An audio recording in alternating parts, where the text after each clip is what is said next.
समय इतना कीमती होते हुए भी तुम क्या कर रहे हो?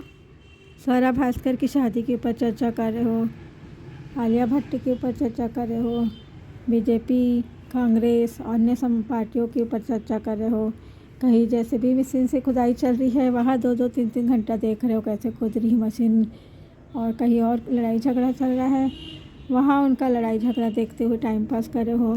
अरे कुछ तो विकास करो, तुम्हारा समय कहाँ जा रहा है? अब ये न्यूटन का चौथा नियम इतिहास का सबसे बड़ा नियम है, major people never fight on double fringe, यानी कि एक जो समझदार व्यक्ति होता है वो एक साथ दो नाव पे पाया नहीं रखता है। इसका एग्जाम्पल देखते हैं, जैसे कोई मनुष्य है वो पढ़ाई भी कर रहा है, किसी से अफेयर भी कर रहा है, पार्टीदारी का झगड़ा भी निपटा रहा है, समाज सेवा भी कर रहा है, मकान मालिक के बच्चे को स्कूल भी छोड़ता है, तो उससे बेवकूफ़ कोई नहीं। यदि वो कंपटीशन की तैयारी कर रहा है, पढ़ाई कर रहा है, तो वो केवल सन्यासी बन जाए। यानी कि सन्यासी मैच्योर कॉम्पिटिटर क्या रहता है, जो प्रतिस्पर्धा में बैठता है, वो सन्यासी की तरह पढ़ाई में लगा रहता है, इधर उधर कहीं डिस्टर्ब नहीं होता है। तुम तो डिस्टर्ब हो और उसके साथ जिसको प्रेम कर रहे हो वो भी डिस्टर्ब है, यानी कि दोनों अंधे हैं। अब जब दो अंधे मिलकर रोड क्रॉस कर रहे हैं तो राजा वह है जो खुद को भी साबित करे, और मानव की सबसे बड़ी भूख है सम्मान, तो सम्मान पाने के लिए कुछ करना पड़ेगा, कुछ साबित करना पड़ेगा। तो ये न्यूटन का चौथा नियम ध्यान रखो। अब न्यूटन का पांचवा नियम, जितना अंदर शांत होकर रहेंगे उतना ही बाहर उपलब्धि प्राप्त होगी। अगर अंदर शांत रहोगे तो बाहर उपलब्धि बढ़ती चली जाएगी, अगर अंदर अशांत रहोगे तो माइनस में रहोगे। अंदर की शांति धीरे धीरे आती है, ऐसा नहीं अचानक से आ जाएगी। सारे धर्मों ने शांति के लिए बहुत सारे उपदेश दिए हैं, तो धीरे धीरे शांति आएगी। सब्र रखना पड़ेगा। जैसे किसी माँ को डिलीवरी 9 महीने लगती है तो 9 महीने लगती है तो 9 महीने लगेगा ही। यदि उसके पहले शिशु हो रहा है तो वो अपरिपक्व रहेगा, तो माँ को 9 महीने का वक्त देना ही पड़ेगा। उसी तरह मन को शांत करने के लिए वक्त देना ही पड़ेगा। और यदि सफलता पानी है तो बहुत मेहनत करनी पड़ेगी। जैसे कथक का राजा 14-14 घंटे डांस की प्रैक्टिस करता है। तुम भी बनोगे राजा तो समय का ध्यान रखो। मजदूर होता है उसको समय की कोई कीमत नहीं रहती है, क्योंकि वो तो बस उसको अपना काम निपटाना है। तो जो समय को कीमती नहीं समझता है वह मजदूर है।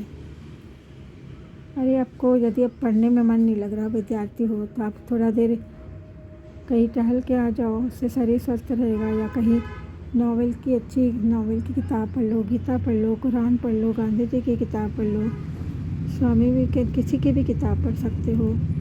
गिटार बजाना सीख लो, वायलिन सीख लो, कुछ खेल लो, कुछ तो करो, कुछ तो विकास होगा। ये नहीं कि कहीं पर बैठ के गप मार रहे हो 2-2 ढाई घंटा, इससे तुम्हारा क्या होगा। तो तुम समय को वहाँ खर्चा करो जहाँ से कुछ तुम्हारा विकास हो। कबीरदास जी ने एक दोहा लिखा है, वैसे तो बहुत सारे दोहे हैं।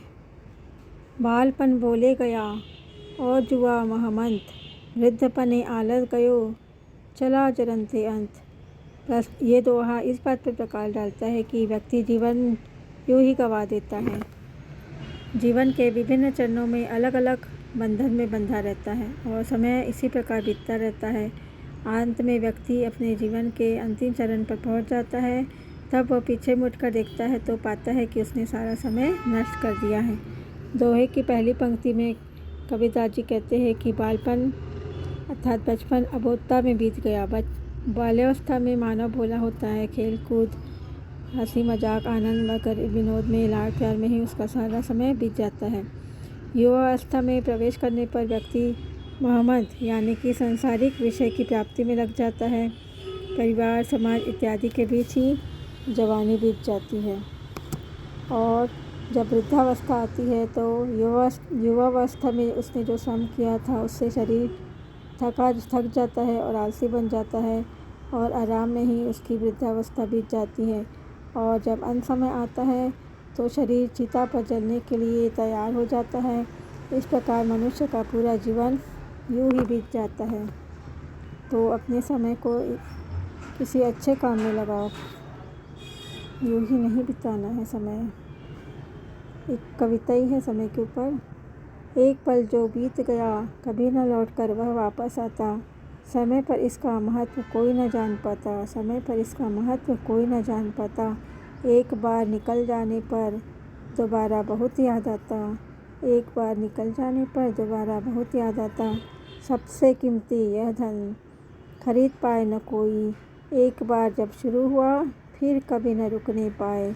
समय है बहुत अनमोल, इससे बनाओ अपनी पहचान। समय है बहुत अनमोल, इससे बनाओ अपनी पहचान। एक बार जब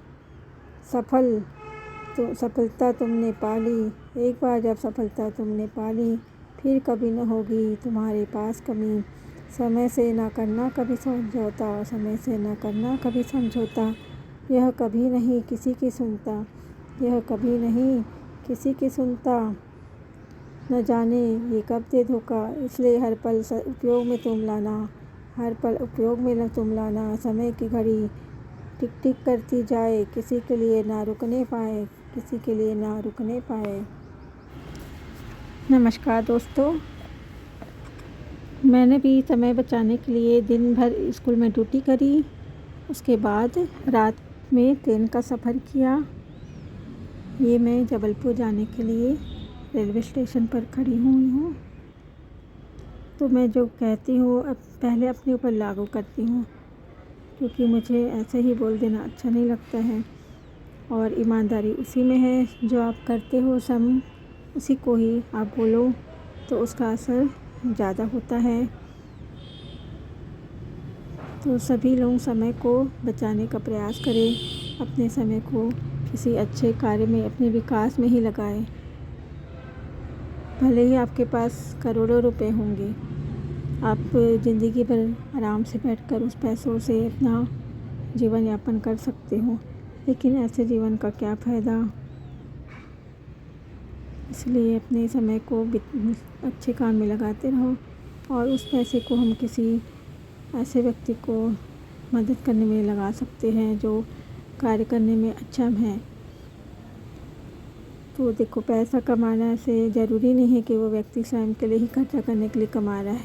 कभी कभी किसी का पैसे कमाने का उद्देश्य किसी अन्य को जो आश्रित है, जो स्वयं धन कमाने के योग्य नहीं है, उसके लिए भी वो कमाने का सोचता है।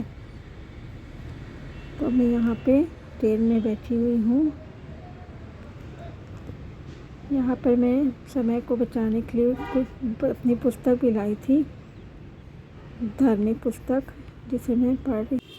Time is money, don't waste your time, obey your time.